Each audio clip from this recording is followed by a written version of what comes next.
atin sa pag-ibig ni Kristo.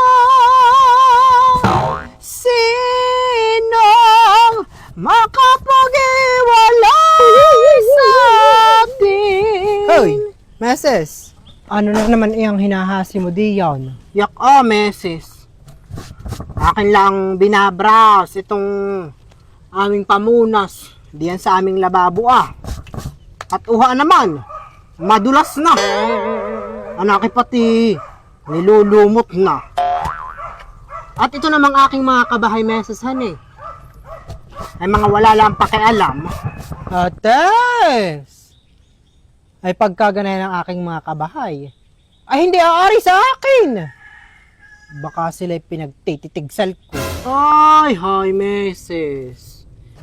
Itong aking mga kabahay, ay mga hindi maalam makiramdam.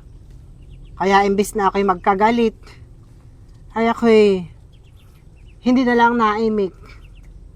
At para saan pa't ako'y magkakagalit? Ay wala din namang mangyayari, ako din ang siyang gagawa. Tsaka iniiwasan kong tumaas ang aking presyon at mahirap na. Baka imbis na sila ang aking pagtitigsalin, ay ako ang siyang matigsal. Hay. Ito pati aking panga ay mangingimila ang kaiimik. Ay parang wala din namang mga nakikinig. Oh! Ay kapag ka kay Perming ganayan, ay lalo mula ang pinamimihasa yung mga kabahay mo, Meses. Ang maigi mong gawin,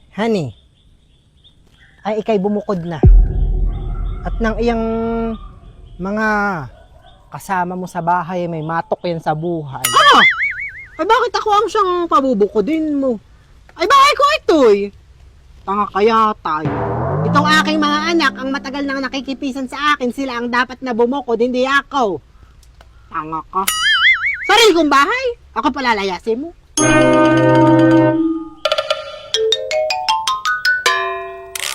Ay, Meses. Ako man din ay may istorya sa iyo. Ano na naman iyan, Rosemary?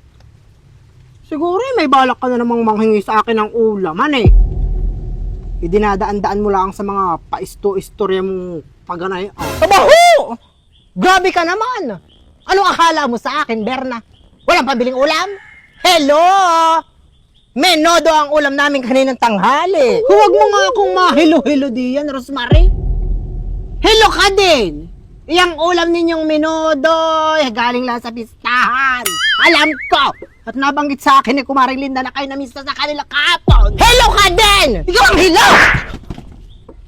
Ampas lupa.